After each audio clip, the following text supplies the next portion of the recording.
Well, hello folks, this is the Tractor Doctor again. Today, working on a 4320 John Deere.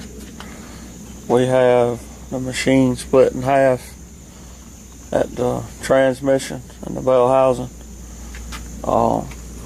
What's went wrong with this particular machine here is one of the synchronizer drums busted.